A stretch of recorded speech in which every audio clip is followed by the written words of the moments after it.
Right, hardworking. right.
Buenos días.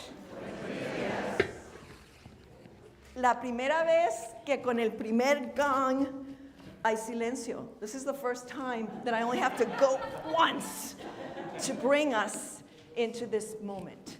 Bienvenidos a la Congregación Unitariana Universalista de Asheville.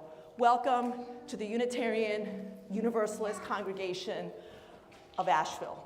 Soy Claudia Jiménez y trabajo en esta congregación como ministra de Desarrollo de la Fe.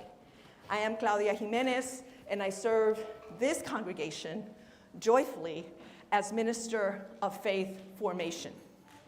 Queremos que sepan, we want you to know que quien quiera que seas, whoever you are, aquí o via internet, here or online, usted está bienvenido aquí. You are welcome here.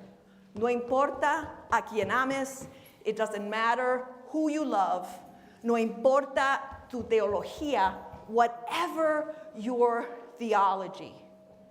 Estés donde estés en el camino de ser quien eres, wherever you are on your journey of becoming who you are.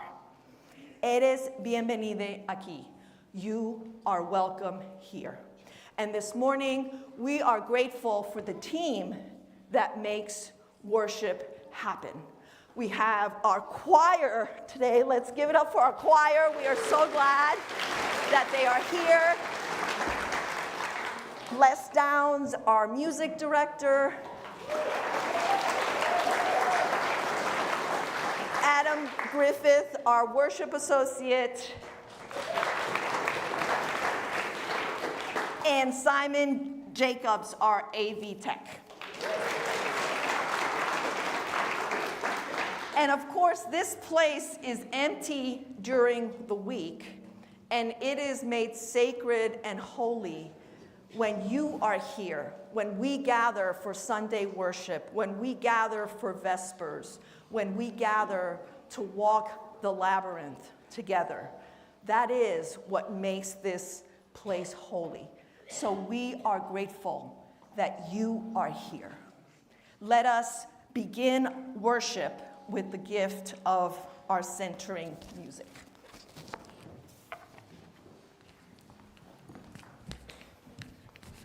We're going to sing Circle Round for Freedom. Can we bring the words up, Simon? So what will happen is the choir is going to sing it through once to you, and then we will all sing it together on the melody, and then we'll sing a third time, and the choir will add some harmonies. Circle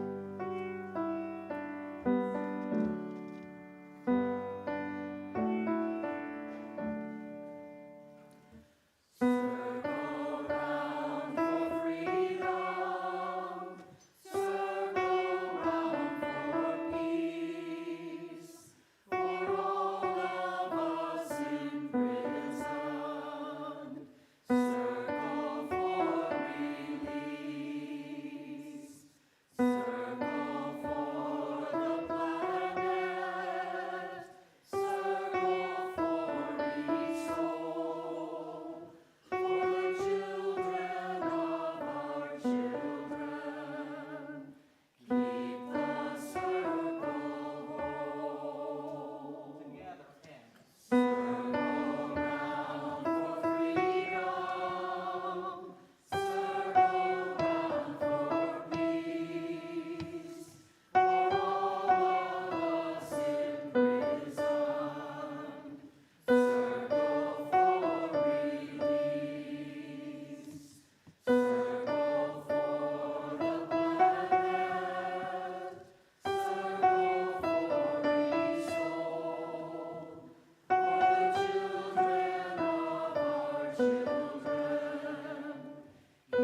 Every Sunday when we gather, we light a chalice, a symbol of our Unitarian Universalist faith. And today's chalice lighter is Mia Griffith.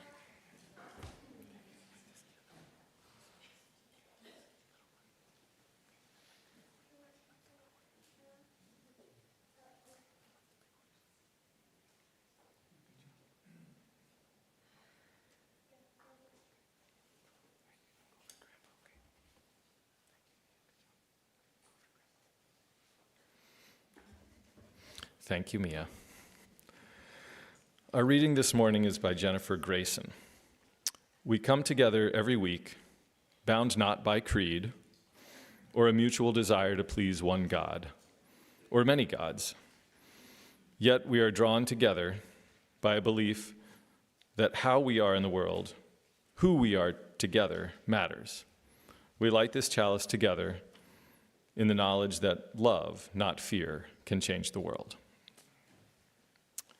Will you please rise as you are willing or able to join us in our first hymn, number 346, Come Sing a Song with Me, verses 1, 2, and 4.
So this morning, I have not really a wisdom story, but maybe an opportunity for reflection for all ages.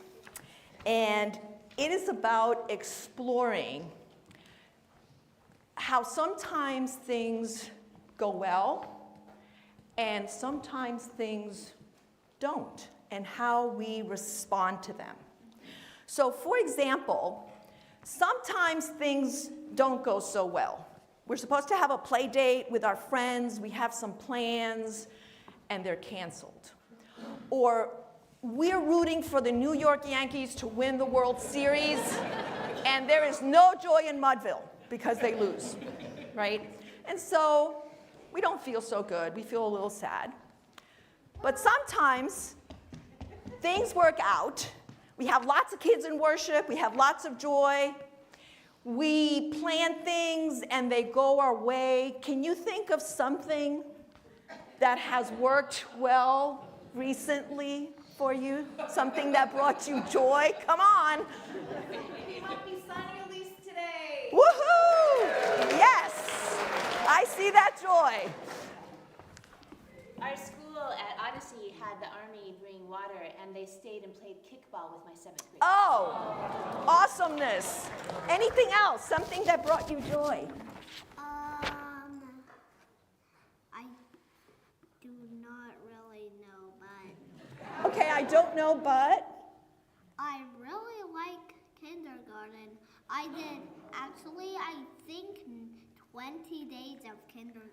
Okay, so Henry really likes kindergarten and has about 20 days of kindergarten. And right back here. My new puppy from hell. Yeah, the new puppy from hell. Okay, so we can all share. Colleen, one more thing. My son is visiting. Oh, our son is visiting. Where are you? Welcome, welcome. So you get the idea. Sometimes things don't work out. Sometimes they do, and then when they do, there's a lot of joy. And then there's a third time. There's a third time when we're looking forward to something and we don't know what is going to happen. Okay, and I'm sure everyone can think of those times when we hope, but we also doubt. And when that happens, we feel a little anxious. We feel maybe angry, maybe frustrated. And because we are a people of faith, because we are a faith tradition, when those times happen, we often turn to prayer. We turn to spiritual practices that ground us and remind us that we are not alone and that we are part of something so much greater, this community.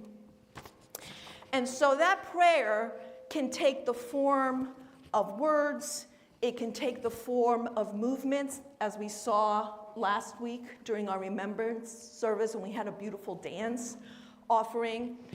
And it can also take the form of song. So because we never know how things are going to turn out, it's good to have in our pockets some practices and some songs that ground us. So this morning, I'm going to offer you a song that I hope, whatever age you are, you can sing when you have those moments of doubt and fear and frustration.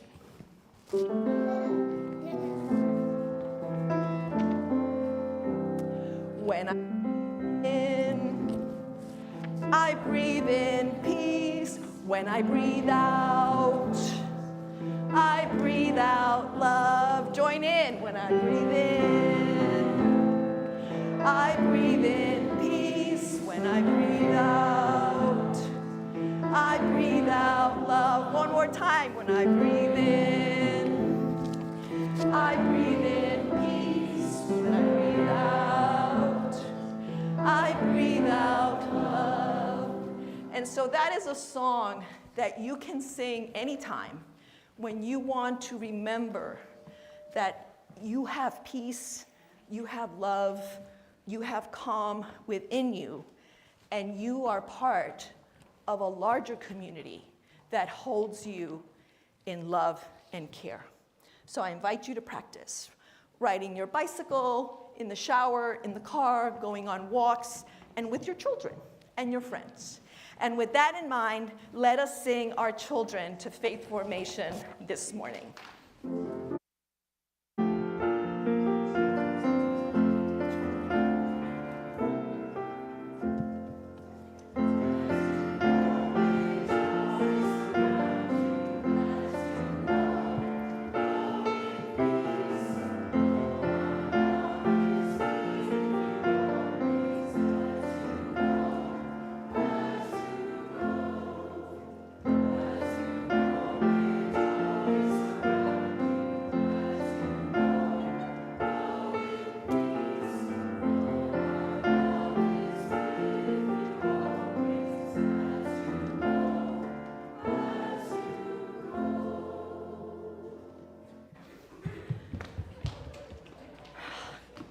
So I always find that it is such a blessing that our sanctuary empties somewhat when we sing our children to their classes.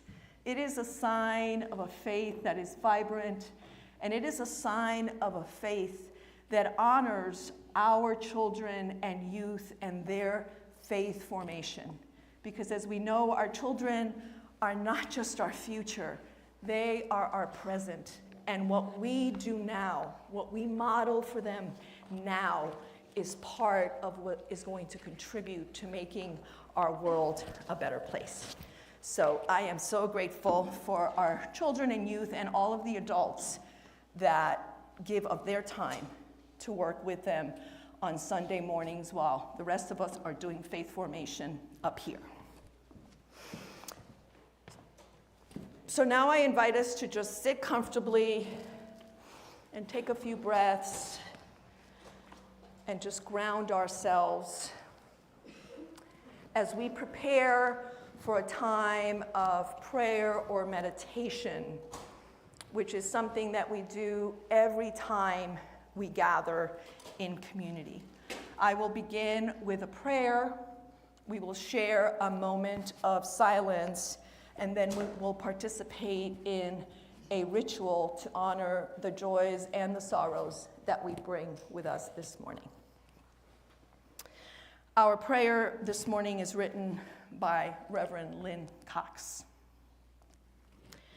Spirit of life, love, and compassion, who draws us together in a web of holy relationships, make your presence known with us and in us and among us.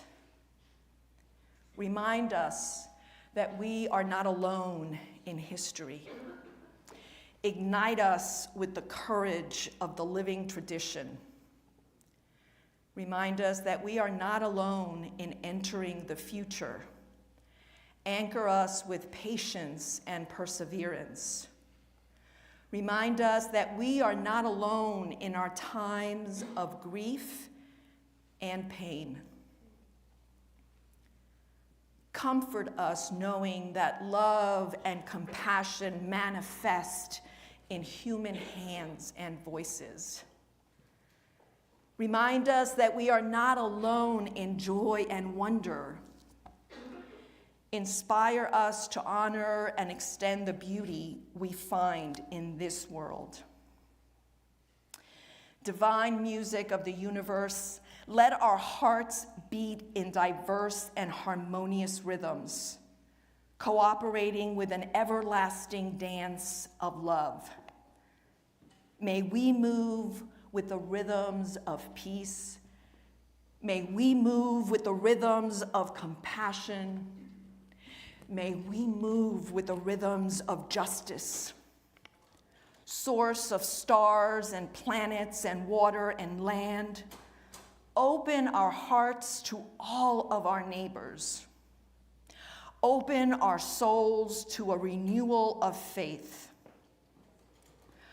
Open our hands to join together in the work ahead. So be it. Amen. Que así sea. Now let us share a moment of silence.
And because we are a caring community, we engage in this ritual of usually stones and water.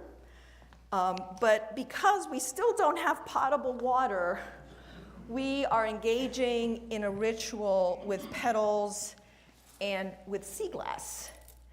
And so our ritual invites us to come forward and invite community to witness that we bring joys by placing a petal in our common bowl.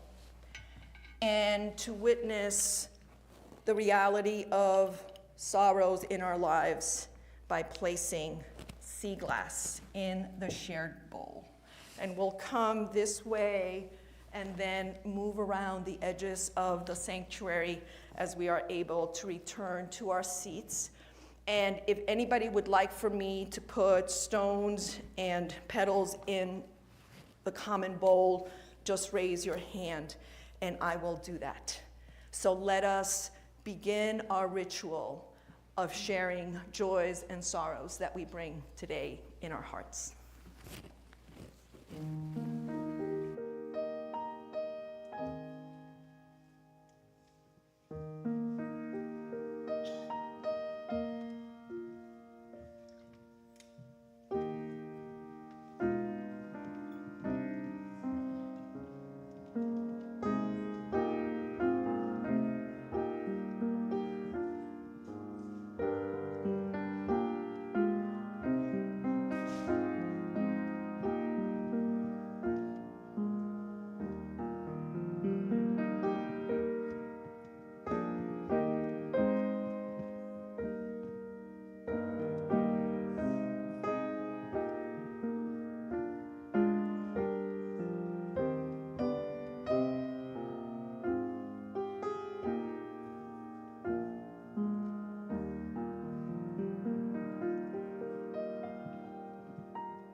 If you have shared or placed a petal in our common bowl for a joy that you bring today, know that this community rejoices with you.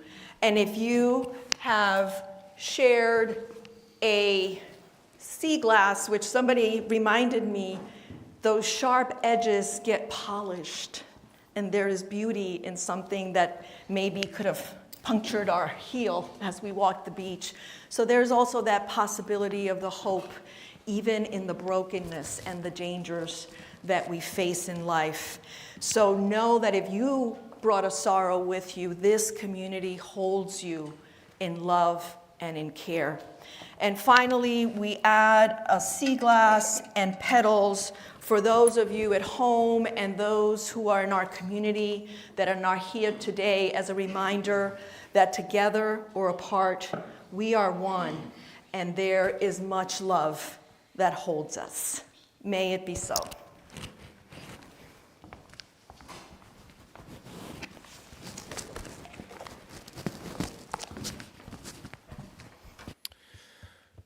It was November 7th, 2000, and I was a vegetarian liberal who loved the outdoors, living in the concrete jungles of Houston, Texas. I knew my liberal vote in Texas would be lost on Al Gore, so naturally I voted for who? Nader. That's right, like my brother in Massachusetts, we both voted for Nader. At the time, I had no idea how that election would impact my life as a teacher, as recently as last week in Virginia, where I hung out with my two kids, Mia and Simon, after the storm. Back in 2000, I was a middle school science teacher, and I worked for the Houston Independent School District. The superintendent's name was Rod Page. As superintendent, he made the district his laboratory, and he introduced the following ideas. All children were taught the same thing at the same time, in the same grade, in the entire district. And by my second year of teaching, I no longer made my own tests. The tests were made for me, and they were given to me to be administered on specific days. Little did I know that when Bush would become president, he would name Rod Page as the Secretary of Education. Together with their staffs, they would craft the No Child Left Behind Act, which was passed into law. So many of the practices of Houston were then law. We fast forward last month and even last week in Virginia, where Simon and Mia attended school, kindergarten and second grade, for 3 weeks after the hurricane. I would pick them up and ask them, how was your day? And you know the words that your child gives you every day. School was either fine or good, right? And that's on me. That's not a great question. I understand. That's on me. I know. I can do better. But school was always fine or good. And Simon, after a couple weeks of this, finally complained a little bit. He said, I like school in North Carolina a little more. I said, Simon, why? He said, well, I take 3 tests every week. I said, 3 tests? He said, yeah, I take 1 in math, 1 in social studies, and 1 in English. And Mia heard this, and what did Mia say? She says, oh, gosh. Oh, gosh. And I can't help but think that Rod Page and No Child Left Behind is how that is being applied with Virginia's SOLs, right? What are they? Standard? I forget what they are. Standards of learning, something like that. So, but that experience took me back to the Houston classroom, and I would spend late nights talking to my other teachers, my peers, about education, class, equity, race, gender. What greater force is there than idealists in their 20s, right? I mean, it was a great time in my life. So as we think about politics now, I think it's far from boring. We have a lot at stake, and we could easily get depressed here in this room, listing off ways that we've backslid during the last few years. But rather than focus on what we've lost, I'd like to consider a different perspective, maybe a perspective of someone not living in a democracy, right? Over 5 billion people nationwide live in autocracies. That's the technical term, right, for dictatorships. 5 billion people across the globe. So my centrist friend Jeremy is a diplomat and has worked with foreign governments all over the world. He laughs when my wife Susan and I complain. We throw ourselves a pity party about the state of American politics. And he laughs at us. We grew serious one night and begged him to tell us the secrets of his foreign travels over 2 decades. And he simply told us that the best form of government is the one that we have in this country. And we were sort of in disbelief, right? What right do we have to complain? But don't take my friend Jeremy's word for it. Tim Walz had a better source. How many of you saw Tim Walz on Wednesday night at the Orange Peel? Raise your hand. Okay. How many of you tried to see Tim Walz at the Orange Peel? Yeah, right? We waited in line and then, okay, yeah. Tim Walz quoted Winston Churchill, right? Who said, "It has been said that democracy is the worst form of government except for all those other forms that have been tried from time to time." So not knowing election results the next day or even the next couple of days has sort of become the new normal. And as we maybe flirt with insanity there for a little while, we need to rely on each other, right? The community that we have in this room. And so I still text and call my friends from Houston 25 years ago, and I hope that we all can lean on each other this week coming up. Regardless of the election results, we have this community here for support. And so my wish for you each day is to find an untapped source of inner strength that you did not know you had. Thanks.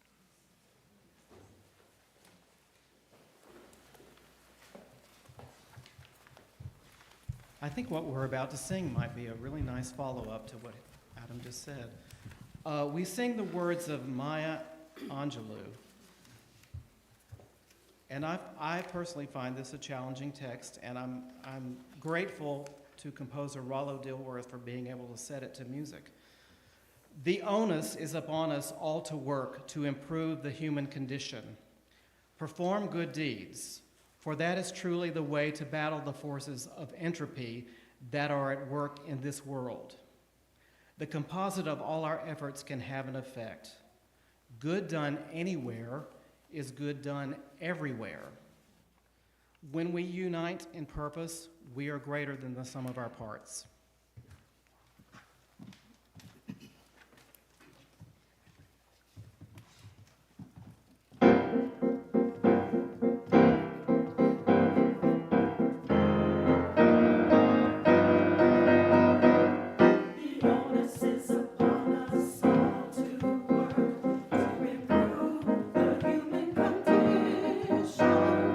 The onus is upon us all to work to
Thank you, Les. Thank you, choir. I don't think I need to preach.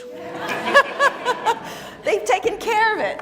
Because indeed, we are greater than the sum of our parts. We are united in purpose as Unitarian Universalists trying to live our faith out in the world. And although this morning we gather, and yes, we have joys, and yes, we bring sorrows, and we have uncertainty about the future, we also know that there is a lot of possibility. And on this Sabbath, you made time to be in community, to lift up that which is of worth, because in fact, that is what the word worship means, to lift up that which is of worth. And what are we lifting up? We are lifting up the power of community, the power of knowing that we are held in love by community, the power of ritual as we light our chalice and engage in the ritual of the sea glass and the petals. We gather to listen and to share stories and to welcome newcomers who are seeking a spiritual home. And besides Sunday worship, I wonder how Unitarian Universalism sustains us in times of uncertainty. So I'm going to begin by inviting each of you to take a few seconds, take a few deep breaths, and start thinking about a word, not a phrase or a dissertation, a word that holds some either joy or sorrow that you are bringing today. So think about that word. I'm going to give you time. And when I invite you to, I want us in unison to say that word into this sacred space. You got it? Think of the word, hold it in, and then when the invitation comes, let's put that word into this space. All right, so let's breathe.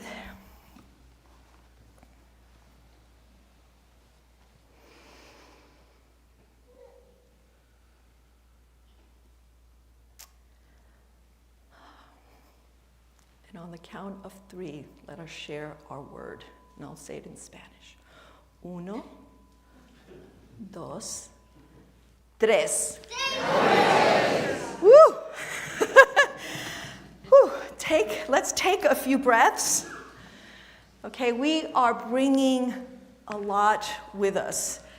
And I heard in unison a lot of voices, but I honestly can't pick out any words that were said. But you each know what word you are bringing.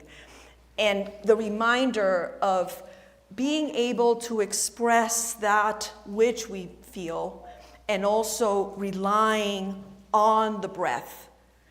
Remembering that when we just take time to breathe, we can just be in the present moment and not thinking about the worries of the past and the worries of the future. So breathing, making time to breathe in solitude, in a walk, is one spiritual practice that can sustain us in difficult times. And I invite you to think about what spiritual practices you engage in that allow you to center when times are tough and challenging. I know that during seminary, one of the first classes I took was a class that invited all of the participants to explore different spiritual practices during the semester, because one of the things I found was that sometimes as Unitarian Universalists, we're all in doing justice work, but we tend to neglect our spiritual lives because we're so focused on the action part. And so I am grateful for that class where I really learned to find ways to ground myself, and I've been able to explore some of those ways with many of you here during our faith formation classes. And I'm also grateful that the sources of inspiration of our pluralistic faith do not rely on one particular text. In fact, not only do we draw inspiration from many of the world's religions, but we also draw inspiration from the arts, and we draw inspiration from our own lives, because each person's life is indeed a sacred text. So this morning we heard the song, United in Purpose, which I think is a sacred text. The words of Maya Angelou reminding us the onus is upon us all to work to improve the human condition. When we unite in purpose, we are greater than the sum of our parts. And we saw this year in the work that many of you in this congregation and with neighbors and friends that you invited worked hard to get out the vote. You canvassed, you wrote postcards, you made texts, you texted, you phone banked, you talked to people about why this election matters. And indeed, it was a collective effort. And this collective effort was magnified not only in Asheville, but in communities all over the country. We worked with UU The Vote, which is our denomination's voting rights and engagement action group. And we worked with IVAN, the Interfaith Voter Action Network, of which UU Asheville is a founding member. We did as much as we could to get out the vote and to try to UU the vote by sharing some of our values. So this year, it may be clear what we are voting against, but let us remember what we are voting for. Because as people of faith, we are voting for leadership that embraces some of the values, or as many as possible of the values that we hold as Unitarian Universalists. We vote for leaders that acknowledge the interdependence with each other, the earth, and all beings, and work to repair the damage that we are doing to our environment. We vote for leaders that promote justice for all and respect the integrity of the voting process, and equity in access to resources and educational opportunities. We vote for leaders that respect pluralism in culture, life experiences, and theology. Leaders that honor and value the lives of our trans, queer, and female identified siblings who are under attack by policies and narratives that devalue their worth and limit their freedoms. We vote for leadership in some that promotes thriving for all. And that thriving includes immigrants. 2 weeks ago, the choir sang, "Give me, you're tired, you're poor," featuring an excerpt from the New Colossus written by Emma Lazarus. The character in this sonnet, described as the mother of exiles, cries out, "Give me, you're tired, you're poor, your huddled masses yearning to breathe free. The wretched refuse of your teeming shore. Send these, the homeless, tempest-tossed to me. I lift my lamp beside the golden door." As I listened to the choir last week, I was moved.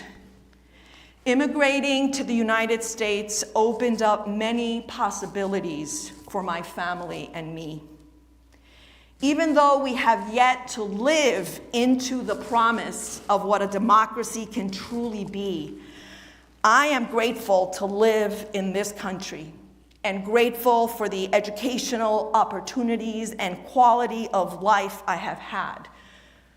Because as Adam shared, in countries like Colombia, sometimes you don't have the freedom to express your opinion.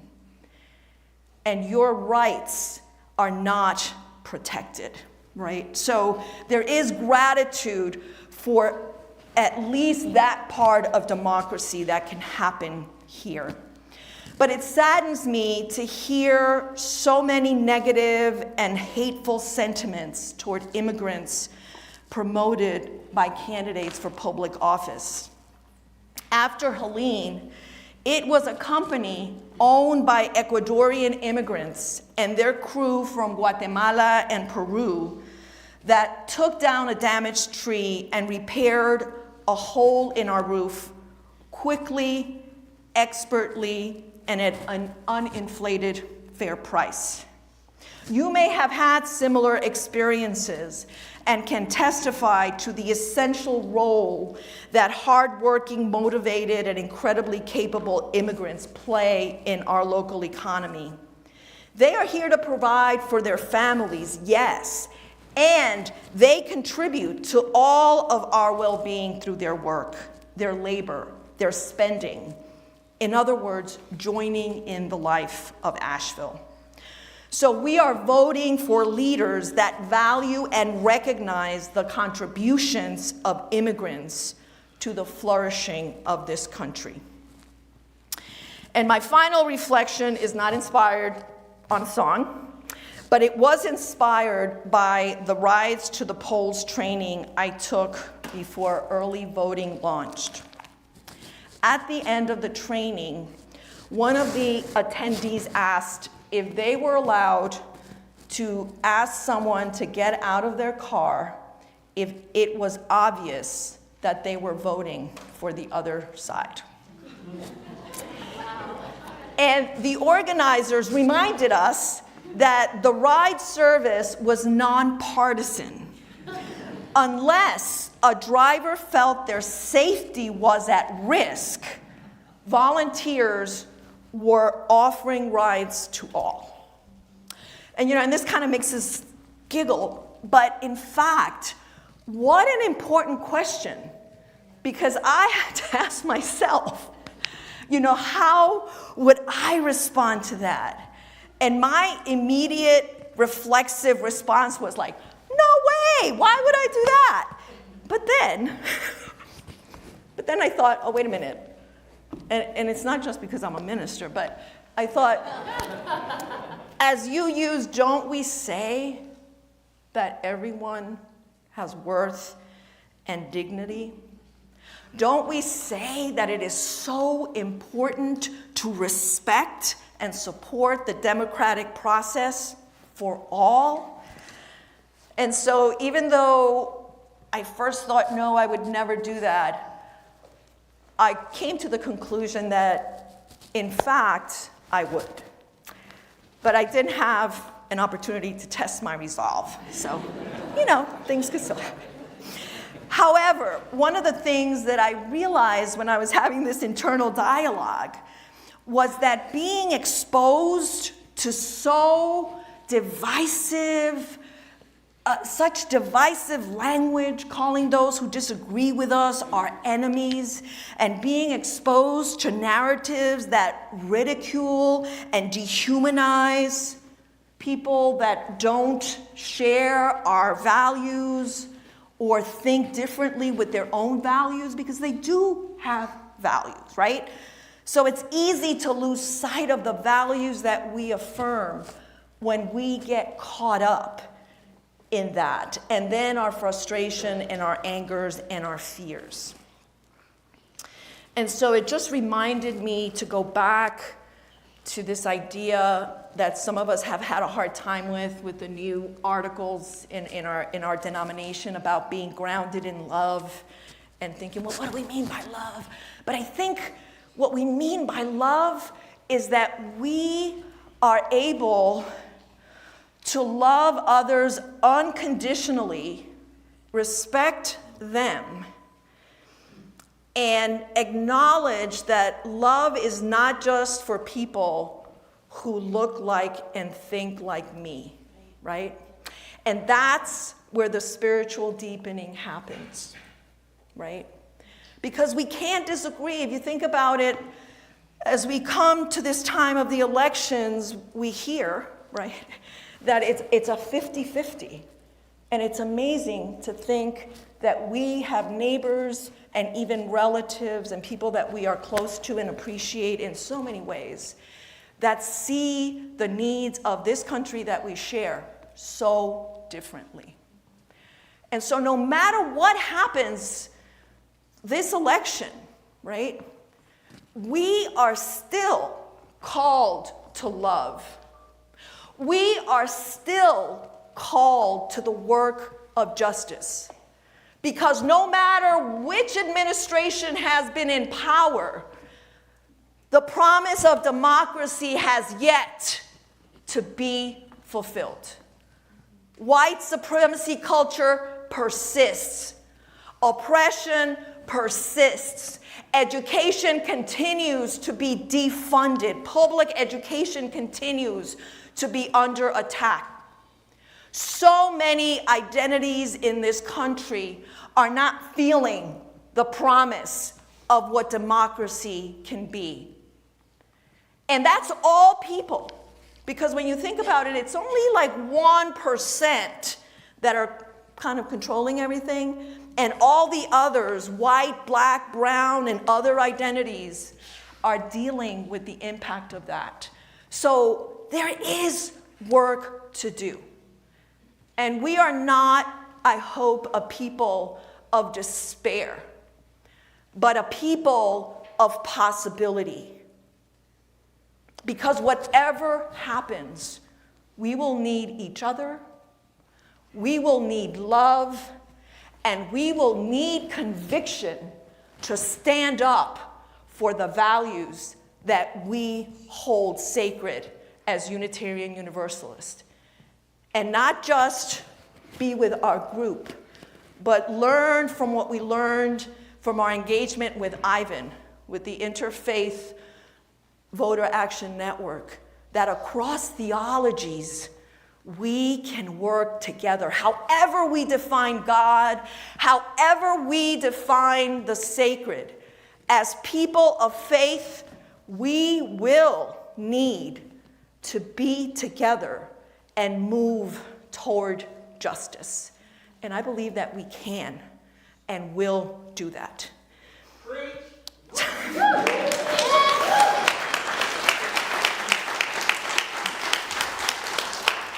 And so in closing, I just want to remind us that no one leader is going to solve all our problems, but they can lead with justice, compassion, and equity, moving us toward the promise of what democracy can be. And they can create a positive space in which we can exercise our agency to affect change, because they do not do this alone.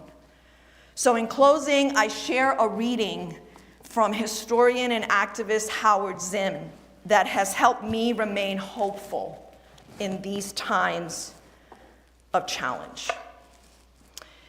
And he writes, "To be hopeful in bad times is not just foolishly romantic. It is based on the fact that human history is a history not only of cruelty, but also of compassion, sacrifice, courage, and kindness. What we choose to emphasize in this complex history will determine our lives. If we see the worst, it destroys our capacity to do something. if we remember those times and places, and there are so many, where people have behaved magnificently, this gives us the energy to act and at least the possibility of sending this spinning top of a world in a different direction. And if we do act, in however a small way, we don't have to wait for some grand utopian future. The future is an infinite succession of presence, an infinite succession of presence. And to live now as we think human beings should live, in defiance of all that is bad around us, it itself is a marvelous victory.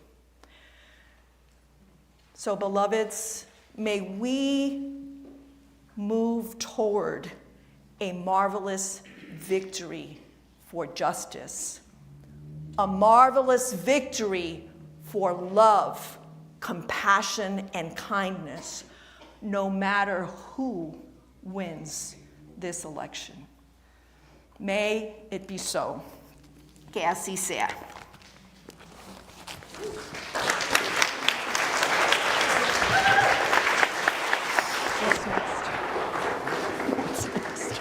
Why don't we sing? Let's sing. We're going to sing Heart Wide Open, and we'll sing it through 3 times. We'll sing the melody, you'll see the words, and then when it's color-coded, we have these different parts, so you can choose your part. Please rise in body or spirit as you're able. I'll give you a 1 and 2 and. Here we go. 1 and 2 and. Keep your heart wide open, though the waves want to push you around. You've got to keep your heart wide open till your faith brings you back to solid ground. I'm gonna keep your heart. I'm gonna keep wide open. I'm gonna keep my heart wide open. Though the waves want to push you around. Though the waves want to push me around. You've got to keep. I'm gonna keep your heart. I'm gonna keep wide open. I'm gonna keep my heart wide open until my faith brings me back to solid ground. Until my faith brings me back to solid ground. I'm gonna keep your heart. I'm gonna keep wide open. I'm gonna keep my heart wide open. Though the waves want to push you around. Though the waves want to push me around. You've got to keep. I'm gonna keep your heart. I'm gonna keep wide open. I'm gonna keep my heart wide open until my faith brings me back to solid ground. Until my faith brings me back to solid ground.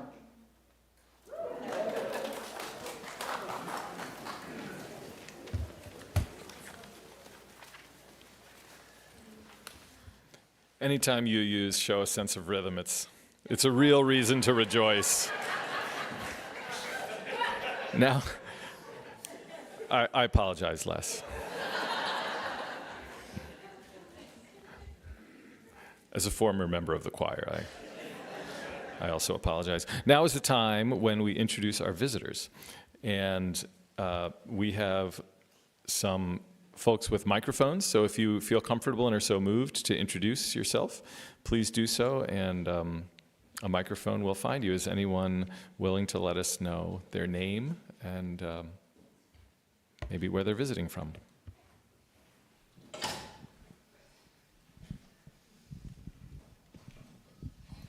Yeah, hi, good morning, everyone. My name is Diana McCullough, and I moved to Flat Rock in August from outside of Philadelphia. I am also a snowbird. and a member of the first UU of the Palm Beaches. And given the state of our country and my personal struggle with maintaining peace and serenity, I sought all y'all out to be in community and fellowship before Tuesday. So thank you for letting me be here. Welcome.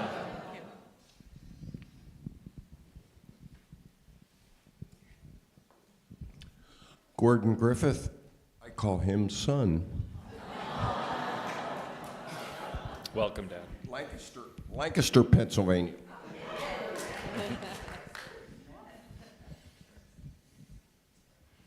I'm Tom Boswell, and I'm grateful to be here today.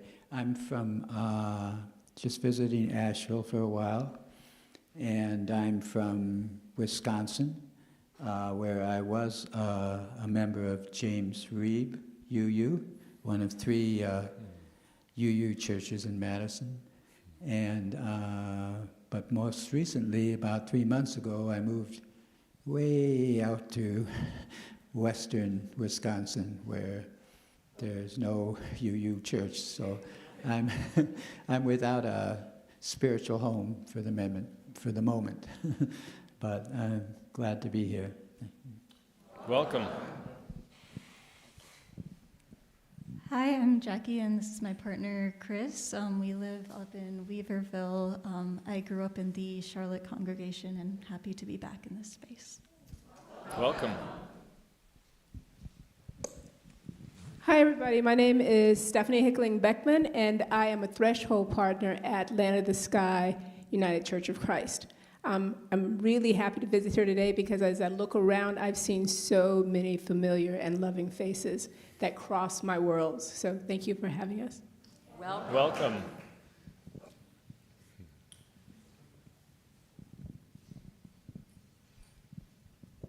I'm Jim McKinley, Hendersonville, and I'm here because Matt invited me. Welcome.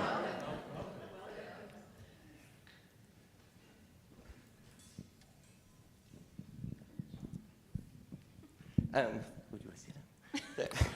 I'm introducing our friend Dana here from Asheville, is visiting us along with her son Gael, who is downstairs. So. Welcome.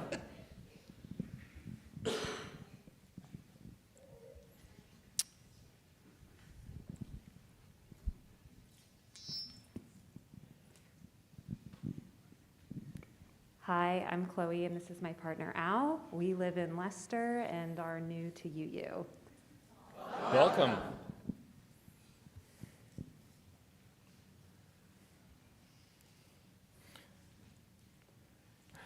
Wonderful to have so many visitors. Where's Trevor? All right, Trevor's right here, and Trevor is our connections coordinator who would love to meet you after the service, especially if you have any questions. So thank you all for introducing yourselves. Our announcements run as slides at the beginning of the service. If you missed them, please refer to Thursday's weekly e-news as everything is described there. If you don't receive the e-news, please ask an usher to show you how to sign up or email us at information@uuasheville.org. This morning, Reverend Claudia has a kudos to share. Yes, and that kudos comes with slides. So if we could have our slides. And while the slides come up, here they are. So this was our respite care that we offered here in the afternoons, the 3 weeks before our children went back to school. And I just wanted to make a shout out to Via, who is our child care provider, and worked all of those weeks and had them do, yes. She's downstairs as we speak, and James Casara came in and made dioramas with the kids, and we had so many volunteers from the congregation come and support. And then this last slide are some of the new babies that are just, it's so exciting to see them, and this was during our game night that we offered the night before school started. So we are just grateful for all of our members and our families who support building community and taking care of our children and youth 24/7. And we are deeply grateful. That's wonderful news. Our Community Plate recipient this month is the Reparations Stakeholder Authority of Asheville, or RSAA. This morning, Tori White Garrison, the Executive Director of RSAA, will tell us about their mission and what they do. So if we could please welcome Tori to the podium as you are comfortable.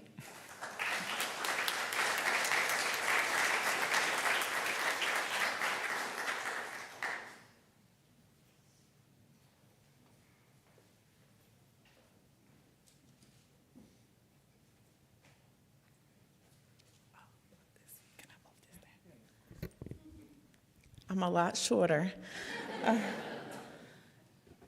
Good morning, afternoon, whichever one it is. I am Tori White Garrison, the Executive Director of RSAA. Also born and raised in Asheville, and then I currently live in Swannanoa. And this is our board chair.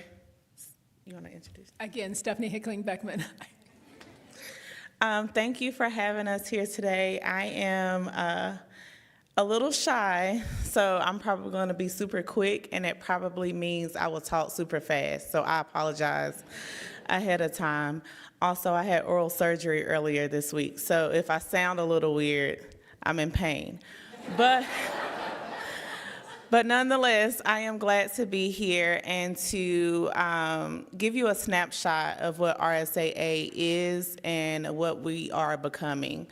So RSAA is a Black-led institution who was created to guide some of the distribution of monetary reparations at the hands of Black members in Asheville and Buncombe County. And so what that means in a nutshell is that Black people will be in charge of how we disseminate our reparations, monetary reparations. Outside of that, RSAA also works to dismantle systems of oppression, white supremacy culture, and look at reparations in a way that goes beyond monetary reparations. That does not mean that monetary reparations are not necessary. It means that in order to repair all of us and in order to understand that the way our humanity was snatched when we were brought to America, we have to look at it a different way to heal that. And so with that understanding, we know that we have to also address our traumas that comes with being Black in America. It's a lot of them. It's beautiful that, I don't know, it was just, I don't know if it was planned, but it was beautiful, the sermon today, the music today, the thought of what is to come on Tuesday, because this is something that we think about constantly, not just when it's election time. And the fear and the reality of when we come into spaces and we know because of the color of our skin, we are being judged immediately. When doing this work, and I tell people that we are going to be in charge of how this money is put into our community, people pause. People pause because they don't understand that Black people can actually be in charge of their own healing. And so I just want to let you know that that is the beauty of RSAA. We move at the speed of trust and the speed of what we feel is necessary in that moment. Outside of our reparations work, our reparative work, in the wake of Helene, we have moved to become a distro center. And our distro center works a little differently because we don't necessarily require people to come to us, we go out to them. And when we talk about reparative acts and we talk about doing things in the moment and healing people where they are, we're showing that we do this. We are not asking people their race, their ethnicity, if they're from here, their economic status, or who they're voting for. We simply see people as human, and we see people in pain, and we recognize that pain. We recognize that pain prior to Helene, and we recognize that pain after Helene. And for that, we're dedicated to working with our community and rebuilding our community. Anything else you want to add? I think I'm probably at my 2 minutes. The last piece that I would say with RSAA, I talked about we're an ecosystem of organized disruptors. I come from an organizing background, grassroots organizing, and so it was very important that I make sure people understand that in order to disrupt systems of oppression, you have to be organized. You have to know the system that you're trying to disrupt, and you have to attack it from different angles. And so with that, we have our nucleus, which is our Black members, right? But outside of that, we have other parts of our ecosystem. And so that is what a lot of you could be, space shifters. And yes, I played on the word shapeshifters because I'm a little geek. But space shifters are people who are ready and willing to shift the spaces that they already occupy. We're not requiring you to do anything additional that requires you to take on this tough work, right? We're asking you when you're sitting down in the church, when you're sitting down at your dinner table or at your business office, that you're shifting the conversations, that when you're hiring, you're actually looking, are we hiring the most qualified? Or are we hiring our friend? Or are we hiring the person that would be the safe hire? We're asking you when people make those little racial remarks, are you smiling or are you correcting? When you have the ability to rent to someone who has Section 8, are you doing that? Are you renting at an equitable rate? I kind of shy away from saying affordable because affordable looks different than for every person, but I say equitable, right? Because equitable is for that person. And so that's what a space shifter is, and that's something that all of you in this space can be. And then we have our funders, which are people who are ready and willing to shift monetary, and that can be in 2 different pots. Well, now it's 3 different pots because we have Helene, but that is to direct monetary reparations to our general operating and programming, or to specifically to Helene. And then we have our government entities, because you can't disrupt systems without understanding government is a part of those systems. And so we have to make sure we can, how can I say, infiltrate those systems. We have to be able to get people on the inside as well while we work on the outside. And then we have our board members, we have our staff, we have various volunteers. So it's the entire ecosystem. We have shirts, we have a website, and I'm available after this if you all have any questions, or even though I may look a little mean, I'm super nice, and I will talk to you any moment of any day about how to make sure that we repair our systems and make sure that we allow any and every person to feel whole in the community that we love. Thank you.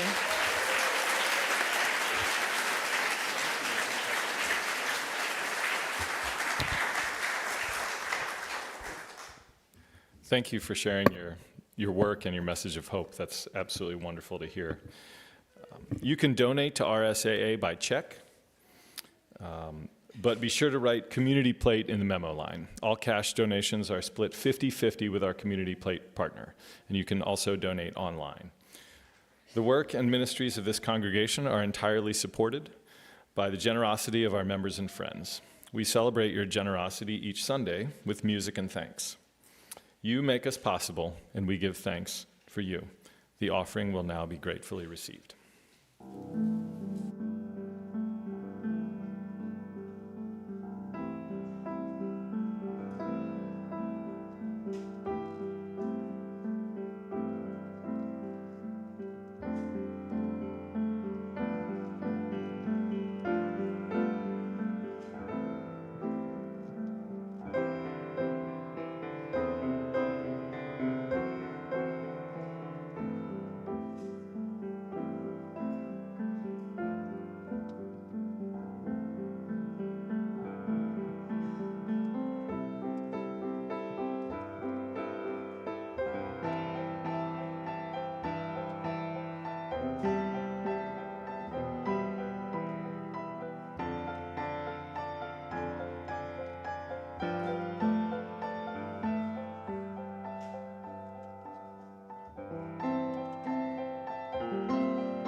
for the gifts of your time, your talent, your presence, and your financial support. We are deeply grateful.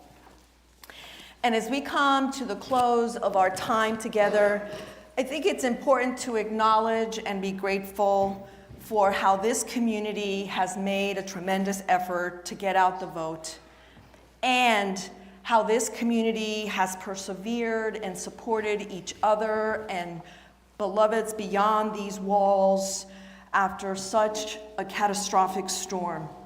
We are all exhausted, and we are moving toward recovery, and we are hopeful for the future of this country. And just a reminder that there will likely not be a final decision on November 5th, so please be mindful of your consumption of social media and news. Be gentle with yourselves until the results are released. Be with your people, friends, chosen family, religious community, those people that hold you close. Engage in spiritual practices that sustain you, because as was mentioned earlier, and as you know, there will be work to do no matter who wins, and we need to be resourced to do that work. Don't forget that on Wednesday, there will be a labyrinth here during the day, and Wednesday night we have a dinner together and Vespers. Dinner at 6, Vespers at 7, an opportunity to be in community as we look to the future. So may we be ready to continue the journey of living into our Unitarian Universalist values and faith, and being part of co-creating an America where everyone can thrive and every body is sacred. So with that, let us end our time together. Oh, sorry. Thank you, Les. Teamwork.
Did not want to miss that. So now, as we prepare to leave, I invite us into this prayer that we sing to each other, that is Longtime Son. So please rise in body and spirit and bless each other as we leave this sacred place.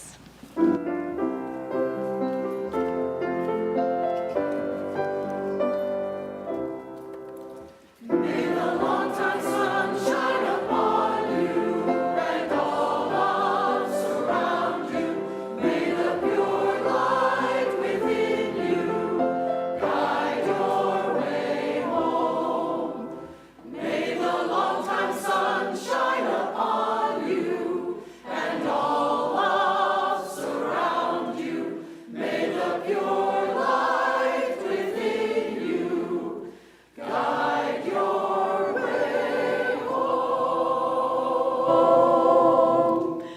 peace, beloveds. Thank you. That's fun. Thank you. you. I love working with you. You're always the perfect worship associate. We always get it down. There's a lot going on. Yeah. Oh. It happens. It happens.